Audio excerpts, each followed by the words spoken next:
Kamu cara kara ini mampu sudah cara aku semua gargasi kara saya sih nunggu cara Yuroma kan ini kini Iya barakat ulfata ini barakat ulfata nagahe sama barakat ulfata tapi sinagar karo kana tani jolle tiya fi ismille barakat ulfata ismin jara kuno isahille diga kana ra kana tenabasu tiyali na goda jirani sinille akasmatina yada barakat ajira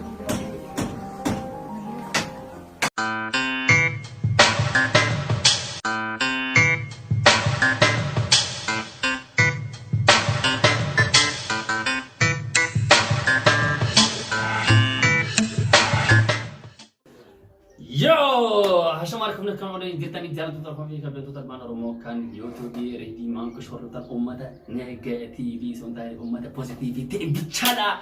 Akka mina qabdani bicara hada wannan daga mai stoko jira bai gammade tini jira ka gammade mo isini ni office gammade jira wannan kana goro yati bai to kana gammati sai jira annas mali tani yo kana gafin ka jira isnon dike sani yo himbe tani halatin na tarakate jirta jira agar garro video gadi tini ture ya turban sari akas dura jira turban sari afur jira akas Ashitura gad isa tinin ture tanya cara isini hundi kesan video san argitani namoni accounti bae na gaftani turtani account serati mallak argitani fi turtani akasuma semua namni harkan nak tani riyon tiya cara nak tani bae itu galato mas ninja cara namni bae nak nella akarat le cara ke argani rani akasuma semua jole English mallak kana warti kurudan kan achit arganta cara mallak bae argani tinin jarani sinis bae galato ma wanni isin gortani fa cara video ran isin tumrisna namni asbara galate fatur baadu isiniraan aanseetin jechaadha obboleessa kiyyaa fi hiriyaa kiyyaa fi obboleettiina galate fatur baada maaliif wanna kana ka godhaa fi jiru jara sa'aatii fi isaanii waan qaban irraa kannaniif jechaadha mana ijaaraa fi jiranii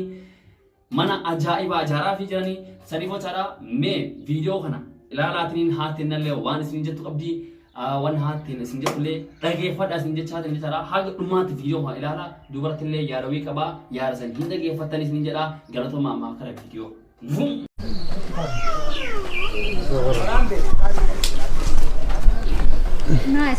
Maasiilee sentarrafu akkasiyyuu.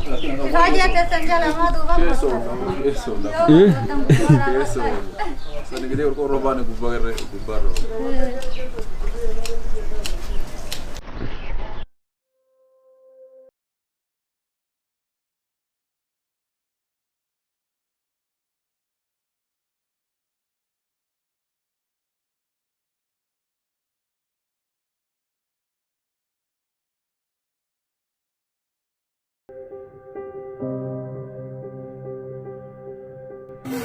Assalamualaikum warahmatullahi wabarakatuh.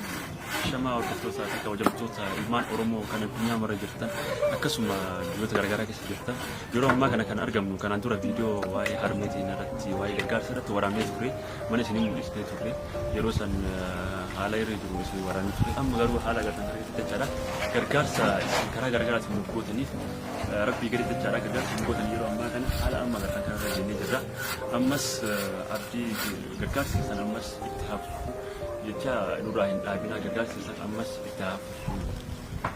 Akkuma inni jedhe gargaarsi keessan akka nurraan dhaabbanne jecha manni kun yeroo ammaa kanatti hin jalqabame malee hin xumuramne kanaafuyyuu gargaarsi keessan akka nurraan dhaabbanne warroonni kara keessaatiin nu gaafataa turtan annaa warroonni viidiyoo akka uummata bira ga'u akka kan nu gootan kan nu qarqaartan fakkeenya kan akka riidii maankuun galata guddaa galatoomaa isiniin jecha warroonni birrii kara isaatiin nu ergitanillee maallaqni keessan nu bira gahee jira sirriitti galatooma isa qofa osoo hin taane warroonni addunyaa irratti argamtan kan kara garaagaraatiin akkaawuntii isaanii irratti ergitan maallaqni nu bira gahaa jira kana jechuun immoo nu qarqaarsa nurraa dhaabaa osoo hin taane akkuma itti fufetti haa ta'u waan hin xumuraminiif itti nuuffaa isiniin jecha galatooma.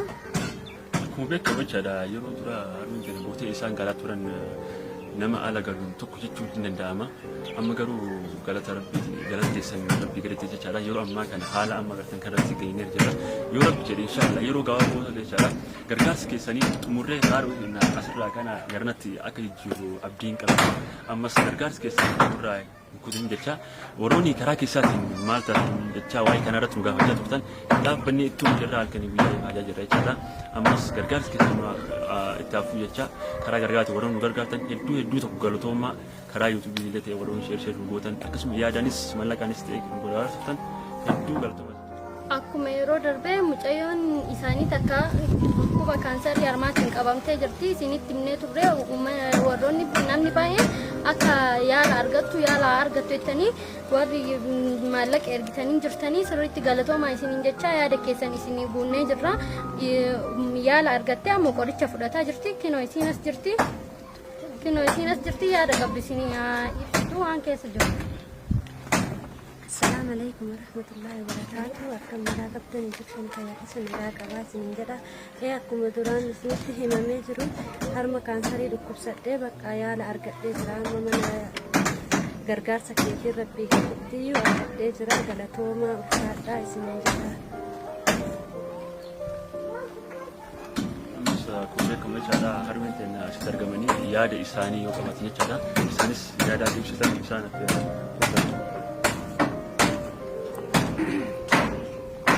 Assalamualaikum warahmatullahi wabarakatuh.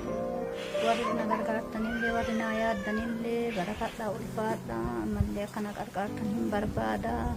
Manni isin gargaartan maattuu kun ijoolleen xiyyaa kun ijaaraa jirti. Manni duraan irratti dhigee jiru ammallee rabbii waliin isin qonna qabdee jirti. Barakadhaa ulfaadhaa. Amma kunoo yaalii naa gootee asitti nagalchuuf qophaa'aatiin hin jirti. Isinillee barakadhaa jarrillee naa haa barakattu. Isin jedha galatoomaa. Isiniin jedha.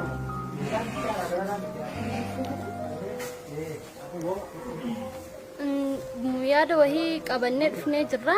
Yaani nu qabanne dammoo akkuma beekamu isaanii nama guddaadha. Nama gabbee hojjechuu hin dandeenye. Mucayyoon isaanii dammoo waan dhukkubsattu taateef isiinillee gabbaatee hojjechuu hin dandeettu.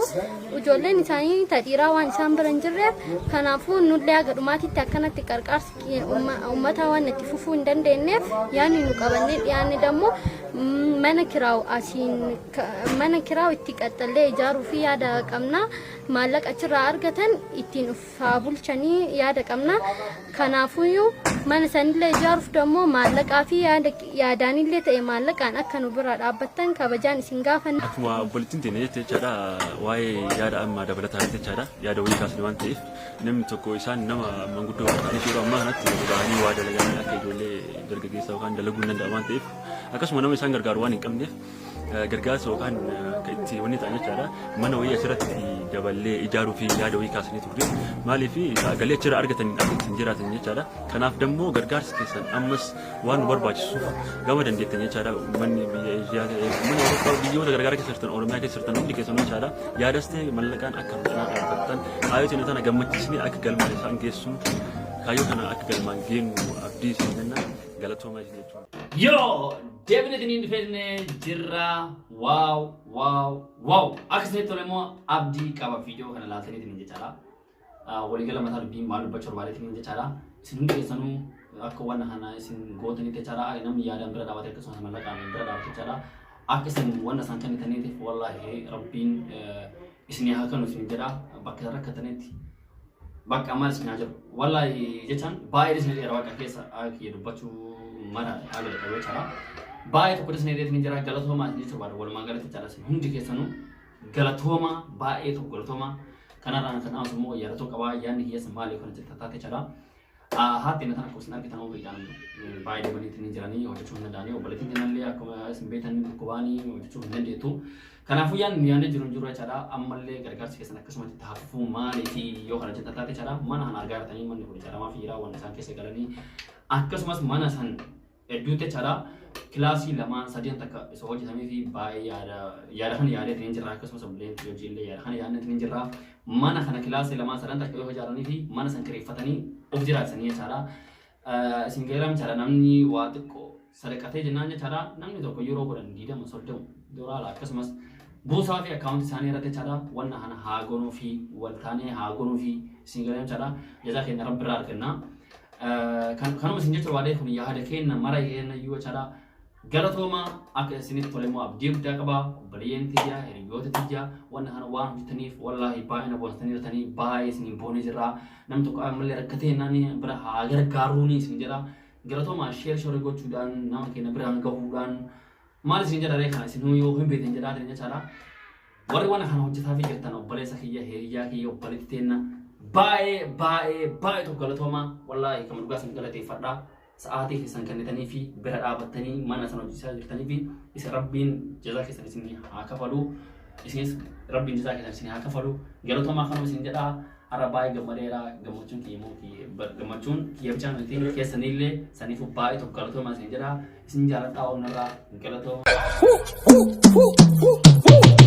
Pull up,